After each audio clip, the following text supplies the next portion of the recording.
Mike Wallace with another television interview in our gallery of colorful people. In television drama, few names have the prestige of that of our guest.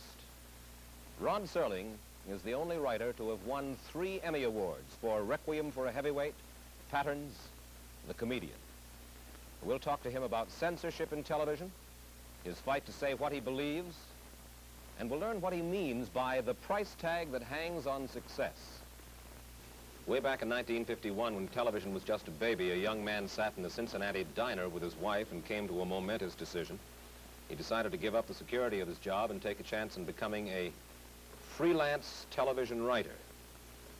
Rod, first of all, let me ask you this. What was it that brought that decision about? Was it a burning desire to write because you felt that you had to say something, or was it just a way to make more money? A combination of many things, Mike. The immediate motive at the time, the prodding thing that pushed me into it, was that I'd been writing for a Cincinnati television station as a staff writer, which is a particularly dreamless occupation, composed of doing commercials, even making up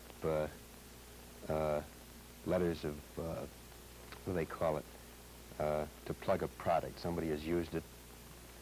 Testimonial? Testimonial letters.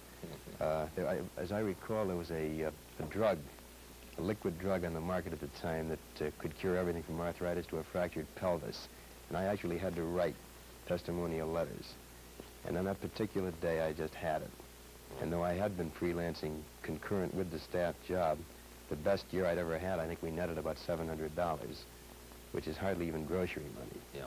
And that one night, we just decided to, sink or swim and go into it. So you came here to New York? Not immediately. We stayed on 6 months, I guess, in Ohio, then came to New York. Started principally in Lux Video Theater, then live and half-hour emanating from New York. I did 11 shows for them, and I was sort of on my way from that point on. And what kind of stuff did you write? Because you said that it wasn't just the money, it was something that you wanted to say that you weren't getting a chance to say in Cincinnati. Well, in those days, Lux Video, as one show, was doing reasonably adult stuff. These, of course, were not Playhouse 90s, nor were they award-winning shows, but they were reasonably mature things that even today stand up pretty well. And I was doing Lux Video, craft theater, the early so-called pioneer days of television, which, of course, are hardly pioneer, but anything over 8 years old is pioneer style in television. You've come a long way since those early days, and perhaps more than any other writer, your name has figured in the classic battle of the, that is, television writer, the battle of the writer to be his own man. What happens when a writer like yourself writes something that he really believes in for television?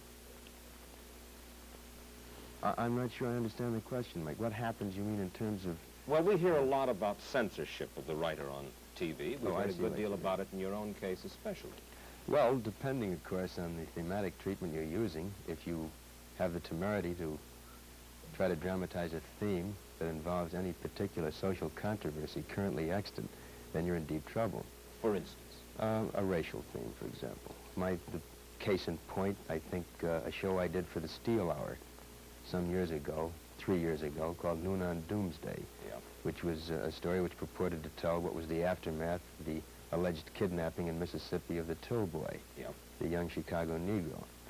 And I wrote the script using black and white initially. Then it was changed to suggest an unnamed foreigner. Then the locale was moved from the South to New England, and I'm convinced they'd have gone up to Alaska or the North Pole and using Eskimos as a possible minority, except I suppose the costume problem was of sufficient severity not to attempt it. But it became a lukewarm, vitiated, emasculated kind of show. You went along with it? All the way. I protested. I went down fighting, as most television writers do, thinking, in a strange, oblique, philosophical way, that better say something than nothing. In this particular show, though, by the time they had finished taking Coca-Cola bottles off the set because the sponsor claimed that this had Southern connotations, suggesting to what depth they went to make this a clean, antiseptically, rigidly acceptable show. Why it bore no relationship at all to what we had purported to say initially.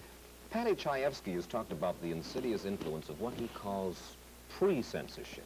How does that work? Pre-censorship is a practice, I think, of most television writers. I can't speak for all of them. This is the prior knowledge of the writer of those areas which are difficult to try to get through.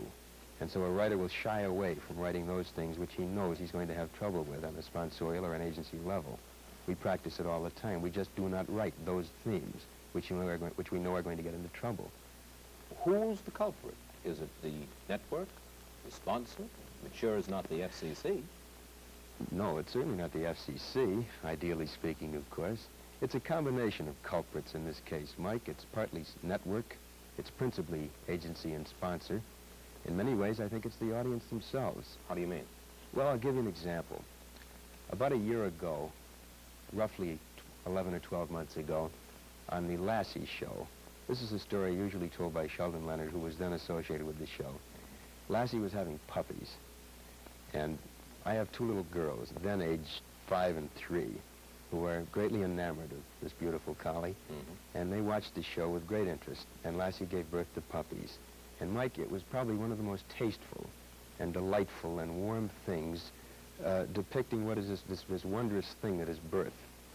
And after the show, I think there were many congratulations all around, because it was a lovely show.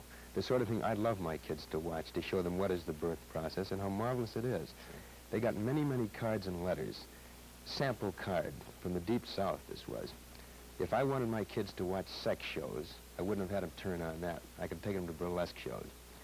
And as a result of the influx of mail, many of the cards, incidentally, as Sheldon tells it, were postmarked at identical moments, all in the same handwriting, but each was counted as a singular piece of mail.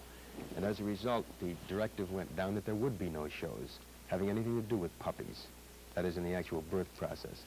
Well, obviously, it is this wild lunatic fringe of letter writers that greatly affect what the sponsor has in mind. You can understand the position of the sponsor, can't you? In many ways, I suppose I can. He's there to push a product. He has a considerable stake, thus, in what goes on the air. Most assuredly. And in those cases where there is a problem of public taste, in which there is a concern for eliciting negative response from a large mass of people, I can understand why the guys are frightened. Sure. I don't understand, Mike, for example, other evidences and instances of intrusion by sponsors. For example, on Playhouse 90, not a year ago, a lovely show called Judgment at Nuremberg. I think probably one of the most competently done and artistically done pieces that 90's done all year. In it, as you recall, mention was made of gas chambers. Yeah. And the line was deleted, cut off the soundtrack. And it mattered little to these guys that the gas involved in concentration camps was cyanide, which bore no resemblance, physical or otherwise, to the gas used in stoves.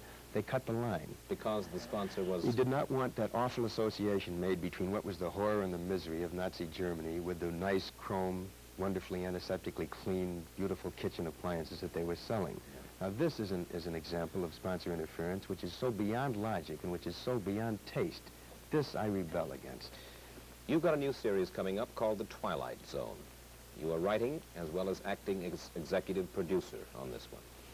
Who controls the final product, you or the sponsor? We have what I think, at least theoretically anyway, because it hasn't really been put into practice yet, a good working relationship, where in questions of taste, in questions of the art form itself, in questions of drama, I'm the judge, because this is my medium and I understand it. I'm a dramatist for television. This is the area I know. I've been trained for it. I've worked for it for 12 years, and the sponsor knows his product, but he doesn't know mine. So when it comes to the commercials, I leave that up to him. When it comes to the story content, he leaves it up to me. Has nothing been changed in the... We changed in 18 scripts, Mike. We have had one line changed, which again was a little ludicrous, but of insufficient basic concern within the context of the story, not to put up a fight. On the bridge of a British ship, a sailor calls down to the galley and asks, in my script, for a pot of tea, because I believe that it's constitutionally acceptable in the British Navy to drink tea. Yeah. One of my sponsors happens to sell instant coffee, and he took great umbrage, or at least minor umbrage anyway, with the idea of saying tea. Well, we had a couple of swings back and forth, nothing serious, and we decided we'd ask for a tray to be sent up to the bridge. But in 18 scripts, that's the only conflict we've had. Well, They've passed... They've passed what? I mean, every script... Is pre-censorship, though, involved? Are you simply writing easy? In this particular area, no, because we're dealing with a half-hour show, which cannot probe like a 90, which doesn't use scripts as vehicles of social criticism. These are strictly for entertainment. These are pot boilers. Oh, no, I wouldn't call them pot boilers at all. No, these are very adult, I think high quality, half-hour, extremely polished films. But because they deal in the areas of fantasy and imagination and science fiction and all of those things, there's no opportunity to cop a plea or chop an axe or anything. Well, you're not going to be able to cop a plea or chop an axe because you're going to be obviously working so hard on the Twilight Zone that, in essence, for the time being and for the foreseeable future, you've given up on writing anything important for television, right? Yeah. Again, this is a semantic thing. Important for television, I don't know. If by important you mean I'm not going to try to delve into current social problems dramatically, you're quite right, I'm not. You told Kay Gardella of the New York Daily News this. You said, professionally, I don't think Twilight Zone will hurt me, but I must admit I don't think it'll help me either. I'm stepping out of the line of fire. You've had it as far as trying to beat your brains out. Would you just read me the first two lines, Mike? Professionally, I don't think Twilight Zone will hurt me, but I must admit I don't think it'll help me. I never said that. I'm convinced it'll help me. I have great pride in the show. In 11 or 12 years of writing, Mike, I can lay claim to at least this. I have never written beneath myself. I've never written anything that I didn't want my name attached to. I have probed deeper in some scripts, and I've been more successful in some than others. But all of them that have been on, you know, I'll take my lick. They're mine, and that's the way I wanted them. Somebody asked me the other day if this means that I'm going to be a meek conformist, and my answer is no. I'm just acting the role of a tired nonconformist, and I don't want to fight anymore. I don't want to fight anymore. I don't want to have to battle sponsors and agencies. I don't want to have to push for something that I want and have to settle for second best. I don't want to have to compromise all the time, which in essence is what the television writer does if he wants to put on controversial themes. Well, then why do you stay in television? I stay in television because I think it's very possible to perform a function of providing adult, meaningful, exciting, challenging drama without dealing in controversy necessarily. This, of course, Mike, is not the best of all possible worlds. I am not suggesting that this is at the absolute millennium. I think it's criminal that we're not permitted to make dramatic note of social evils as they exist, of controversial themes as they are inherent in our society. I think it's ridiculous that drama, which by its very nature should make a comment on those things that affect our daily lives, is in the position, at least in terms of television drama, of not being able to take this stand. But these are the facts of life. This is the way it exists. And they can't look to me or Shaefsky or Rose or Gore Vidal or J.P. Miller or any of these guys as the precipitators of the big change. It's not for us to do it. Of course, Shaefsky got out of television. Yeah, he did. And I can't knock that. I think this takes a relative degree of guts to leave a medium that's made you as sociable, as a kind of a household name. Patty was the first guy to kind of lend stature to the television writer. Prior to Patty Shaefsky, most of us were considered to be two-headed hacks who worked around the clock and used boy-girl situations in any one of 5,000 different routine manners. But Patty gave us a stature, and I respect Patty's decision to leave. He felt that he wasn't satisfied with doing things half-best. Do you think you could make it outside of television? Me? Yeah. I'm not sure I could. And I suppose this is an admission of a kind of weakness, or at least a sense of insecurity on my part. I've never had a Broadway play produced. What few motion pictures I've written have been somewhat less than spectacular. And I suppose I stay in the medium partly as an admission of I want to stay in the womb. This is the medium I understand. These are the tools and techniques that I've been versed in for many years. Maybe I don't want to, get stuck up on the board and get shot at with darts in a Broadway play when I'm not sure I'm prepared for it. But Patty was willing to take the chance. Gore Vidal writes novels. Bob Arthur did Broadway. What about you in novels? Ultimately, I'd love to write a novel, and I think next year I'll start my play. Requiem was under option. It was written as a play, and I gave them their money back, and I want to do it over again. But I stay in the medium also because I happen to like the medium. Herb Brodkin, who was a TV producer who was associated with some of your earlier plays, has said this about you. He said, Rod is either going to stay commercial or become a discerning artist, but not both. I remember the quote. He gave it to Gilbert Milstein when Milstein was doing a profile on me in the New York Times. I didn't understand it at the time. I failed to achieve any degree of understanding in the ensuing years, which are 3 in number. I presume Herb means that inherently you cannot be commercial and artistic. You cannot be commercial and quality. You cannot be commercial concurrent with having a preoccupation with the level of storytelling that you want to achieve. And this I have to reject. I think you can be, I don't think calling something commercial tags it with a kind of an odious suggestion that it stinks, that it's something raunchy to be ashamed of. I don't think if you say commercial means to be publicly acceptable, what's wrong with that? As long, the essence of my argument, Mike, is that as long as you are not ashamed of anything you write, if you're a writer, as long as you're not ashamed of anything you perform if you're an actor, and I'm not ashamed of doing a television series. I could have done probably 30 or 40 film series over the past 5 years. I presume at least I've turned down that many, with great guarantees of cash, with great guarantees of financial security, but I've turned them down because I didn't like them. I did not think they were quality, and God knows they were commercial. But I think innate in what Herb says is this suggestion made by many people that you can't have public acceptance and still be artistic. And as I say, I have to reject that. One of your most recent plays was one called The Velvet Alley, right? Right. It was about the corrupting influences of Hollywood and big money. Right. Where'd that come from? Your own experiences? Part of it was very autobiographical.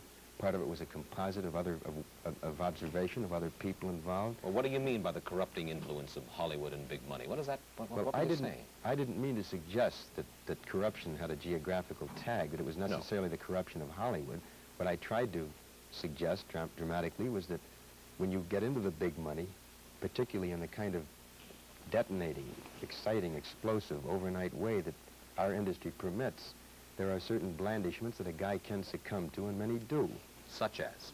A preoccupation with status, with the symbols of status, with the heated swimming pool that's 10 feet longer than the neighbors, with the big car, with the concern about billing. All these things, in a sense, rather minute things, really, in context, but that become disproportionately large in a guy's mind. And also, because those become so large, what becomes small? I think probably the really valuable things. And I know this sounds corny and sort of buckwheatish to say that things like having a family, being concerned with raising children, being concerned with where they go to school, being concerned with a good marital relationship, all these things I think are of the essence. Unfortunately, and the problem, as I tried to dramatize in The Velvet Alley, was that the guy who makes a success is immediately assailed by everybody. And you suddenly find yourself having to compromise along the line, giving so many hours to work and a disproportionate number of fewer hours to family. Yeah. And this is inherent in our business. How many hours a day do you work right now as executive producer and or writer on? 12 to 14 hours a day. How many days a week? 7. And I don't mean, now seriously, I'm not asking for figures here, but obviously, The Twilight Zone is your own creation. You're doing it for money. I think that our audience would be fascinated to know. And again, I don't want to get too specific, but how rich can a fella get under these circumstances? Well, if the show is successful, he can get tremendously rich. He can make $500,000, I suppose. $500,000 of what? A year? Over a period of 3 or 4 years, I suppose, yeah. But, Mike, I'm not, again, this sounds defensive and it probably sounds phony, but I'm not nearly as concerned with the money to be made on this show as I am with the quality of it, and I can prove that. I have a contract with Metro-Goldwyn-Mayer which guarantees me something in the neighborhood of $250,000 over a period of 3 years. This is a contract I'm trying to break and get out of, so I can devote time to a series which is very iffy, which is a very problematical thing. It's only guaranteed 26 weeks, and if it only goes 26 weeks and stops, I'll have lost a great deal of money. But I would rather take the chance and do something I like, something I'm familiar with, something that has a built-in challenge to it. It's even possible, though, that if it is a success, you could make well over the $2 million that you suggested, right. 4 years, $500,000 apiece. Quite right, but I happen to feel, after a year and a half of working 12 to 14 hours a day, it's worth it. And I think I rate it. I think anybody does who works that hard and can create an idea and can make a show go. 30 seconds. Is television good? Some television's wonderful. Some television is exciting and promising and has vast potential. Some television is mediocre and bad. But I think it has promise, Mike. I think can conceivably be a real art form. And I stick with it for the reasons I said and because I think that it can only improve and can improve tremendously, and I think aims toward that. Rod Serling's story can be summed up in just a few words. From 40 rejection slips to 3 Emmy Awards, from a trailer home to a hacienda in Hollywood complete with swimming pool. It hasn't been a long road, but it's been a hard one. And the last couple of miles have been paved with gold. We thank Rod Serling for adding his portrait to our gallery. One of the people other people are interested in. Mike Wallace, that's it for now.